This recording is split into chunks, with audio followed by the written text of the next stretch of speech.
So Claim, we did a whole episode about Expedition 33, and we were really careful not to put huge spoiler content in that episode. So I thought it'd be a good idea if we did a whole episode with all spoiler content. Just spoilers. Just spoilers. All gas, no brakes. Yeah, so if you haven't played this game, watch this podcast first. No, don't do that. Do the exact opposite. Don't do that. Yeah, that's a bad idea. Go play this game. You need to play the game. Game's good. Don't listen to Eric. We got stuff to talk about. All right, so here's your final warning. Here's your last chance. This is a cataclysmic spoiler warning for Clair Obscur Expedition 33.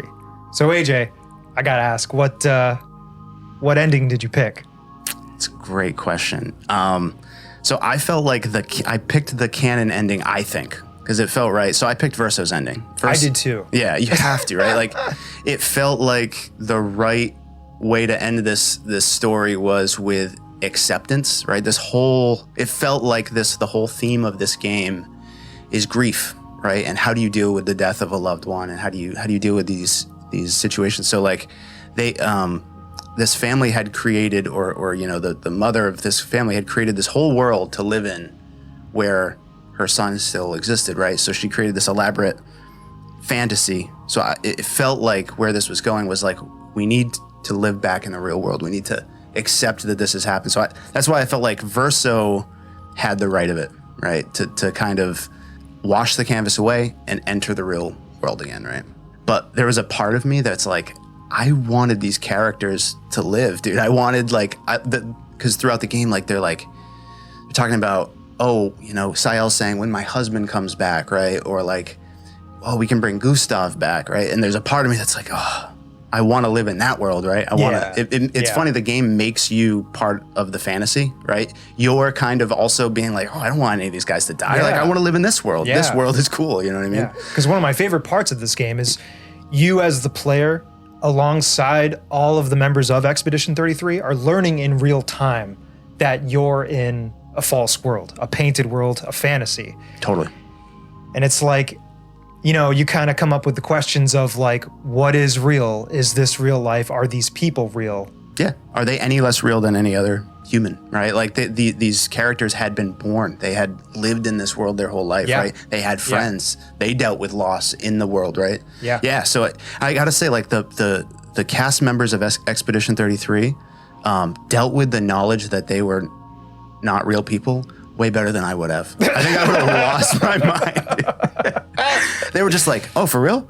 Oh, damn. I would have had a moment. I would have been sobbing on the floor, I feel like. Well, maybe. I mean, but like, don't forget, they all gomaged. They all bounced. And then came back, and it was just So it was just like, maybe the blow. Oh, that's right. They didn't maybe that was the blow. No one even told them. They weren't like, yo, you're about to gomage. Yeah. They were just like, huh? Dude, as soon as they get back to Lumiere as well, they're ready to celebrate. Dude, that scene was heavy. Everyone's meeting their first, besides the expeditioners, they're meeting their first Gestrel, Minoko. Oh, yeah. Everyone's meeting the Esquie, because he's a thing of legend to all the normies. Yeah. And then it's just like, heartbreaking. Adios. For sure. I know. What was it like? What was your most heart-wrenching gomage moment? Was it that scene, or like, because I also like, it was emotional, the very first one with like Gustav's like lover. They did a good job, like, that you only live in that world in that moment for like 15 minutes of the game or whatever. Yeah. But like, they made you care about her somehow. I don't know, maybe I just spent too much time in Lumiere in the beginning and like talking to everybody, but like, I felt like when she went, I was like, oh shit, like, this sucks. You know what I mean? Gomaging sucks. No, I felt the same way, and I feel like I didn't spend too much time in there. Yeah. So we have the opposite experiences in that regard, but I still felt, I mean, when she gives Gustav his expeditioner's uniform, and she modded it so that it doesn't get in the way of his like Sekiro arm, as like I wanted to do something for you that isn't just get you fucking flowers. You know what I mean? Totally. Yeah. Yeah, it's heavy. It's heavy. You know, she took potentially a few hours out of like the last moments of her life to just do something for Gustav. Totally. That's a lot. Yeah. Sweetheart. Come on, buddy. Yeah. So look who's back. Everybody's favorite little conehead kitty. So I've been dying to ask you, like, what was your immediate reaction after finally killing the paintress, and then like learning that this isn't the end of the game, but also like kind of the meaning behind what's going on behind the scenes? Ooh, great question. I mean, that's such a pivotal part of this game because like you learn that's Verso's mother. Mm-hmm. You learn that she's not the cause. She's not the big bad. Not the problem. She's not the Sephiroth of this game. Sure. You also learn that it's a fantasy world. It's the Matrix. It's the never-ending story. Yeah. And it's all such a roller coaster because at the same time too, you know, this is when Esquie's able to fly. This is when the leash is totally off you as a player. This is when you get that Picto where you could break the damage limit. So it's just like, I'm fucking spellbound. Yeah. I am taken aback. I don't know what to think, but also as a video gamer, I'm so excited because now I get to do anything I want. So it was just such a roller coaster of emotions. That's the whole game, honestly, is just the emotional, the journey that you go on as a player in this game. I think it's up there in the RPG realm and gaming in general.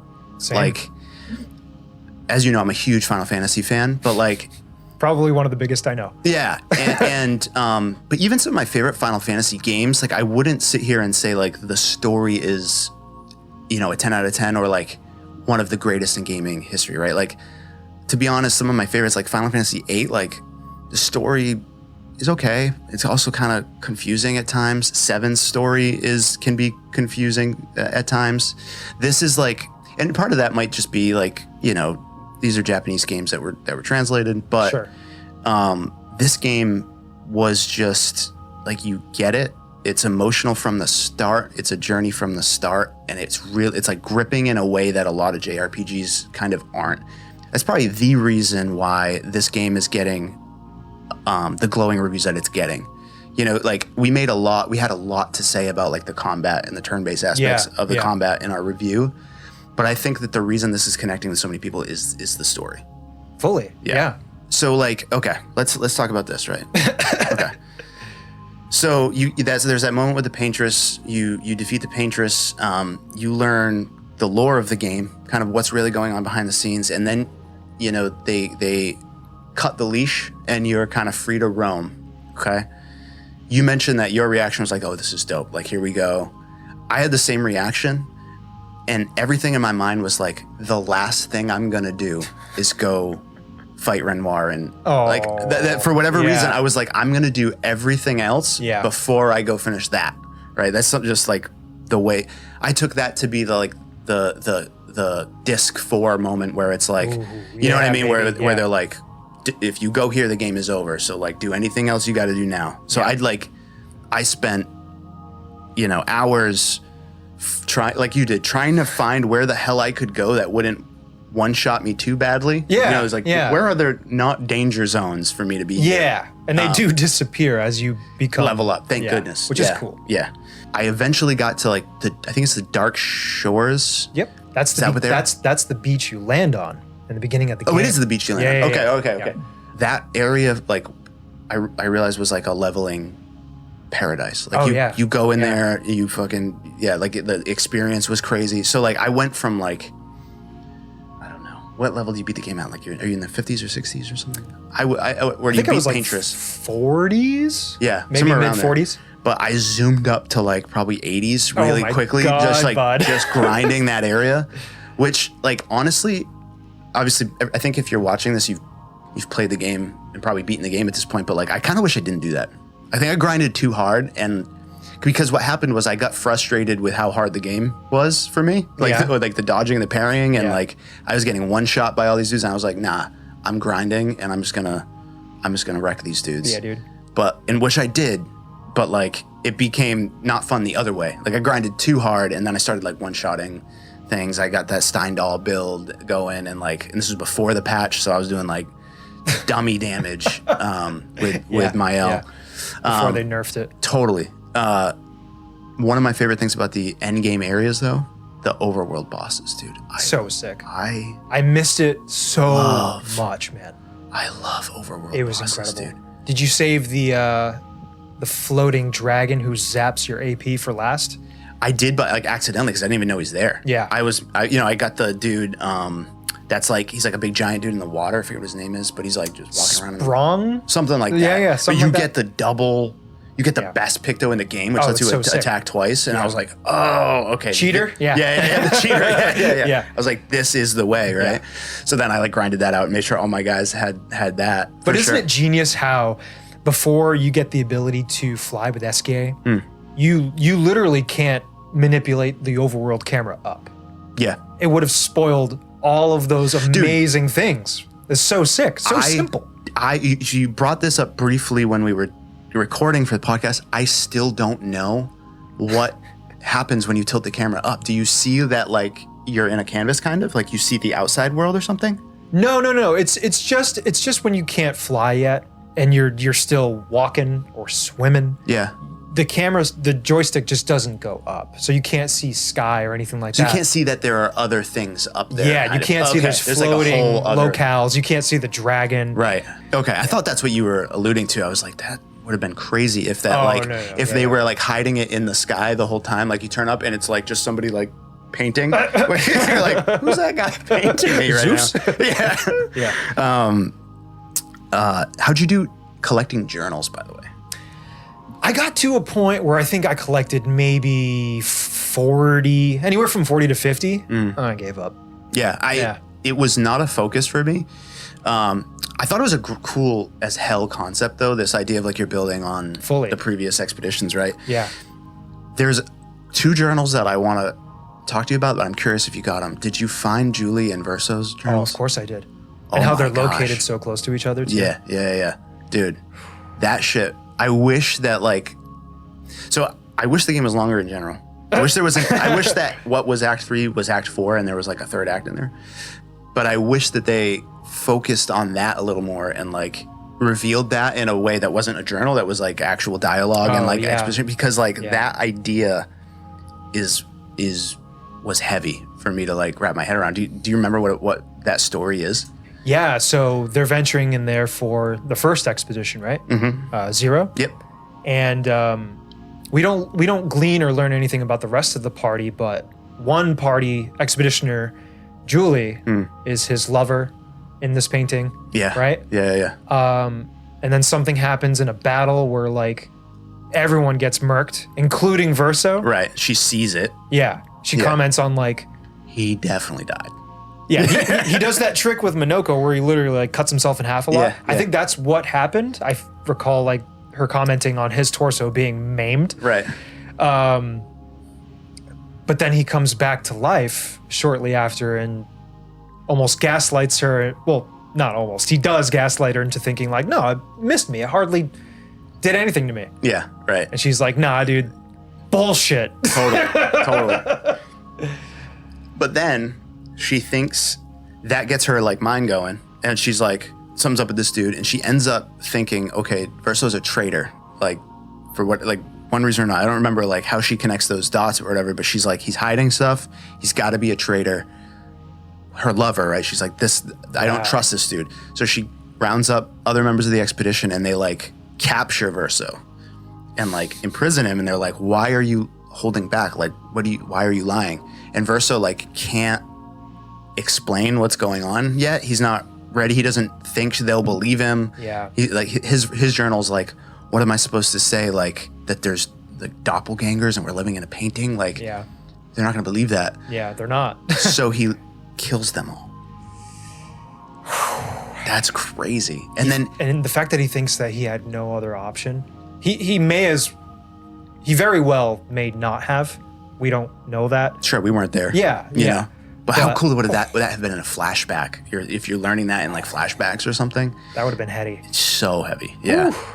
Holy shit. And then like the rest of his journal, he's like basically apologizing to her. He's like there was no other way, but you know, don't worry, like we'll bring you back when you know the paintress is gone, or like whatever it is. Like so like it's him. It's like it's like multiple layers of grief, right? It's like he who was created out of grief, out of the real dead Verso, is grieving the loss of someone he killed, and is like, oh, we'll bring you back again as a painting. Like, I got brought back, like, crazy. I just like thought those two journals specifically, and the fact that you can miss them is crazy, because there's like content. One of the first times you go to the camp or something, Esquie asks Verso like, oh, are you thinking about Julie? Right? And I was like, oh, we're gonna learn more about Julie as part of the normal story. You wouldn't have. You would have, if you miss those journals, like, you don't really ever hear about Julie again. Wow. Yeah. You know what I mean? Point. So it feels like they wanted to make that a bigger part of the story, but for time or whatever, like, decided, okay, we'll just stick that in a bunch of journals and move on. But man, I would have really liked that to be fleshed out better. I don't know if it would have helped you sympathize with Verso or like hate him more. I don't know. It depends when you get it, right? I guess, right? Yeah. I got it very late game, so Same. I was already on Verso's team. Yeah. I kind of hated your boy when he came into my party. Well, I wanted to ask you about that. Like, what was your relationship with Verso, and like, what you said that eventually you were on his side. What kind of changed your mind? Yeah, just learning about him at camp and like feeling for him. Like, this is why I chose his ending at the end of the game after all, right? Because the idea, it's almost like Lost Odyssey of a never-ending life, especially one that is just almost centered around death. It ain't it. No, it's no way. It. No way to go. And speaking of like the campfires and stuff, like those moments, it's not usually the kind of gamer I am where I'm like going out of my way outside of the main game to like get exposition. You know what I mean? Right. I needed to know more. You know what I mean? This game was the video game version of a book I couldn't put down. Yeah. Going to bed thinking about it. Yeah. What was your favorite like camp storyline? It's got to be CL.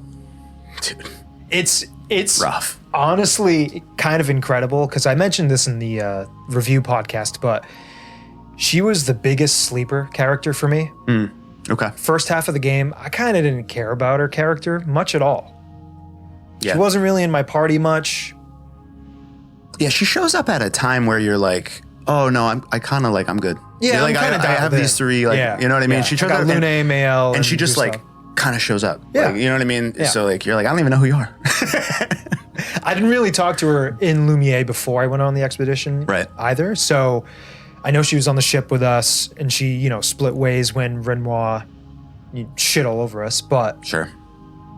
Maybe I should have. Maybe that would have changed things. Either way, she was a bit of a sleeper favorite of mine. And then, through the story, you're getting these bits of like, she's not a good swimmer, or she has an adverse reaction to water, and she's got this gnarly scar in her belly. And dude, the little tidbit where Esquie recognizes her, right? When you first meet Esquie, you're like, what the fuck's that about? Yeah. So yeah, it's, the instances of like swimming coming up, sprinkling a little foreshadowing here and there. Mm-hmm. It's like, I want to know what that's all about. Yeah. And then you start to get relationship levels at camp up and up and up. Mm-hmm. And then Verso is just like, yeah, I'm going to teach you how to swim. Because I used to be like the best swimmer. Right. She's like, oh, good for you. You taught kids how to swim 100 years ago. Like, fuck off, dude. Yeah. I don't like it. But he's like, no, let's do it though. All right, come on, let's open up. And I like their dynamic in the first place, where like they're trying to just share stories, but like, I don't want that low hanging fruit. I want the deep shit. Mm-hmm. So then she eventually agrees, like, yeah, sure, let's cross this body of water and get to those trees. And he's slowly getting her more and more comfortable, and she's so stoked about it. And at that point, I'm just like, yeah, you go, CL. This rules. This is great. Like, her and Verso are connecting so hard. I love this. Then you learn about her husband, who he didn't just go mage. So I feel like, that's obviously sad too, but one can prep for that. Right. He died just out of like a sickness, tragedy. It's so much more. She didn't expect it. No one did. And that put her in this deep, deep depression, where eventually she wanted to take her own life. Crazy. So she just gets in the ocean and swims out. until like the waves can't carry her anymore Mm-hmm. to just drown herself. And that was so heavy. Heavy. And she gets saved by your boy Esquie. Yeah. Crazy. And you don't even know that just yet either. She's like, oh, I just woke up back on the docks in Lumiere in the then in the hospital, and like, you know, unbeknownst to her, she was pregnant, hence the scar. Dude. She obviously lost the baby. Dude, it's just too much. Brutal. It's too much, man. Yeah. Yep.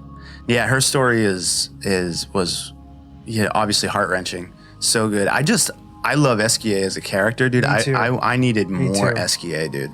He was my favorite. His camp talks were my favorite. Like I don't know why it hit me. Like there's probably some psychological reason why it hit me, but like he just loves this rock. Right? First of all, he loves his little rocks that he keeps in his pouches or whatever. But then his friend, what's his friend's Francois. name? Francois. He loves this dude, Francois. Yeah. Francois is a dick to him, dude. Francois is Eric. He is the real life Francois. Such a grump. He's like,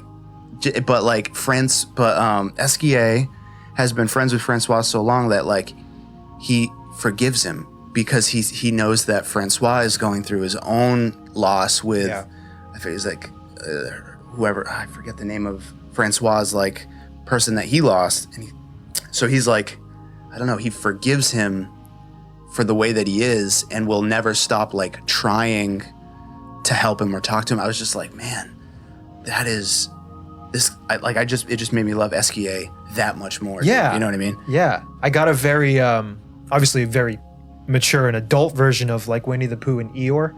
Yeah. But in a very dark fantasy thing. Totally. Like Esquie is such a Pooh bear. Yeah, man. He's like Patrick Star, Pooh, and the voice of Flight of the Navigator all in one, you know?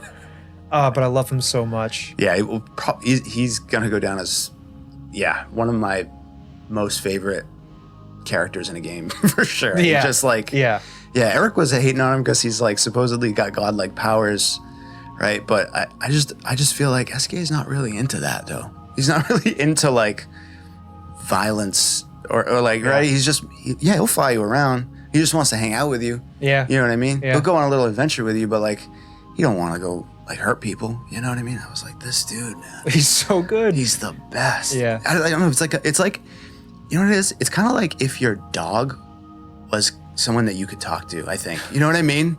Or like omnipotent dog? Yeah, an omnipotent dog, omnipowerful dog that like loves unconditionally. Oh. Do you know what I mean? That like I was like, this character is amazing. Yeah. Esquie for the win, dude. Yeah. Yeah. Minoko's sick too. Like Minoko's kind of on the other side of things where he's just kind of like, you know, he's looking for a fight. Just out of the pure like sport of it kind of thing. Him and Verso's relationship is just like just based on like battle. You know it's what like I mean? it's so funny because that's how the Gestrels show love. Right, yeah. And like it's almost giving you a hug. It's just, you know, hitting you really hard or something. Yeah, you want which everybody has those people in their lives. That's true too. Yeah. Yeah, it's totally like just different love languages, right? It's like I know. I fight when I'm happy. Yeah. It's so good. Yeah, and Noko was a cool character too. His like passing in this game is heart-wrenching. There's somehow in like a 30-hour game they hit you with like so much emotional content. It's like really it was a lot, but such a journey and so much fun start to finish, man. I had a great time. Did you find the dog's room in the mansion? Oh my god, no. So you told me it's like is it Minoko and Noko are the name of the dogs? Yeah, the two dogs, and the actual family's mansion, you know. Yeah. So good. Oh, that's so awesome. good. I wish they had snuck in like Verso's ending, like the two good boys, you know, being there with you would have been awesome. With child preserved soul, Verso maybe too. Oh yeah, hanging out with them. Yeah. It's fucking crazy, man. It's literally Verso's world, and everyone just lives in it. You don't want to be there no more. Never-ending story. How did you feel about the world that was being set up like outside the canvas? We got glimpses into what Clair has been up to, where like there seems to be some type of conflict between like writers and painters.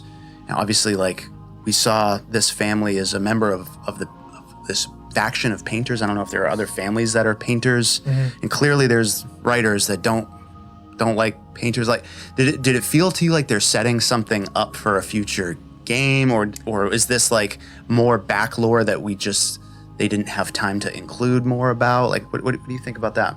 Maybe. Honestly, at first when I heard about the writers, I thought they were breaking the fourth wall. Oh, you thought? Okay, yeah. I thought they were like literally, I gotta go talk to the developers at Sandfall because like. Yeah. Okay. Which was like, oh, hold on. Right, you're like, the writers killed Verso. Yeah, okay, all right. Yeah, like, is Kojima making this game? What's going on? I don't know. But no, then I very quickly was just like, okay, cool. Yeah, there's magical painters. Why wouldn't there be magical writers and probably other stuff too? Sure. I don't see this being the only game in this universe. But that being said, I don't think they would make a sequel in Verso's painting again. Doesn't feel that way. So it'd probably have to be in a different painting, which means it could literally be anything. We're not going to see these characters. We're not going to see this style. We're not going to be in the fracture. Like, there's only one of those, right? Yeah. So we could even be in a book the next time. Yeah. You know what I mean? We could see it from something from the writer's side. Yeah. But it's like, at that point, it's just the same name. That's a completely different game, which could be cool too. I don't know. Same name? You mean Expedition 33? Or like Clair Obscur. I think that's what they're going to set up. Like Clair Obscur, like, I can't even guess, right? Because I don't know anything about what they're setting up. Yeah. But I don't think following an expedition is going to make sense again based on the way the story goes. Yeah. But it definitely felt like there's a world that's being set up that we're going to see more of somehow. And I hope it's another game. I hope it's also another turn-based RPG. But I'm curious now about the writer's side of things, right? Because just the idea of like artists battling has me like, I'm intrigued, right? Yeah. Like why? Like aren't there like capitalists or something we should beat up, or like, you know what I mean? Like, isn't there a banker we should punch in the face? Like, artists should band together, right? Yeah. So I'm really curious, and I'm also like, there's this idea that Verso was actually not a great artist as a boy. He was more of a musician.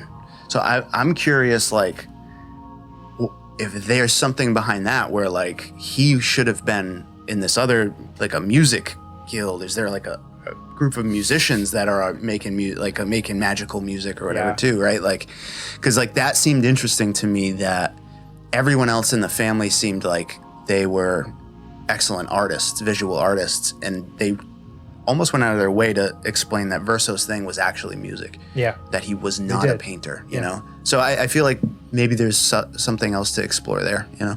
Yeah, good point. Didn't even think about the musicians too.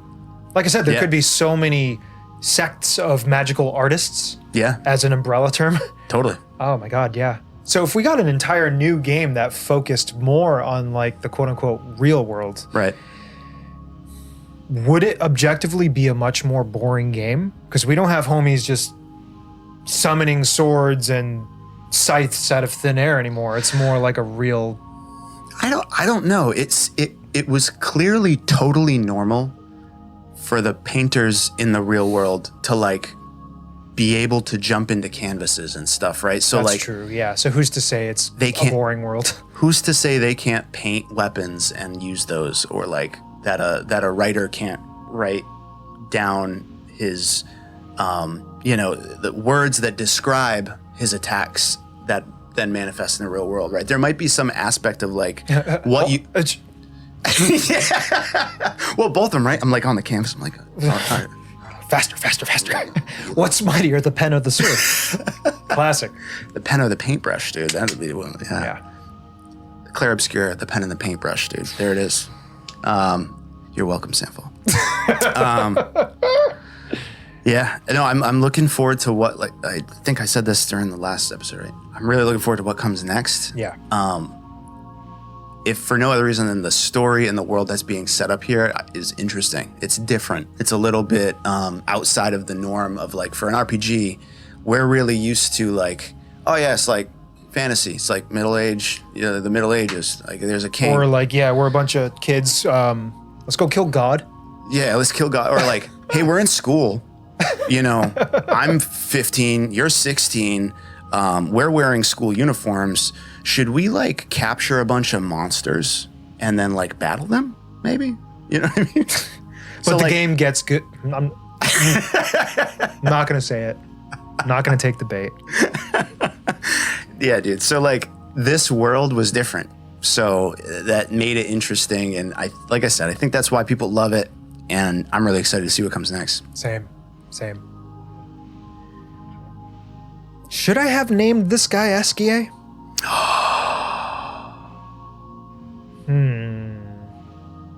I'm not gonna say yes. Mon ami. So friends, how did this story make you feel? I want to know what ending you chose and why. Let's get this conversation going down low in the comments. So if you had fun watching this, you like games, you like hanging out with your boys, you like talking shit, leave a like down below, subscribe, hang out with us again. We'd love to see you. If you like talking shit with your boys about cool games, not so cool games,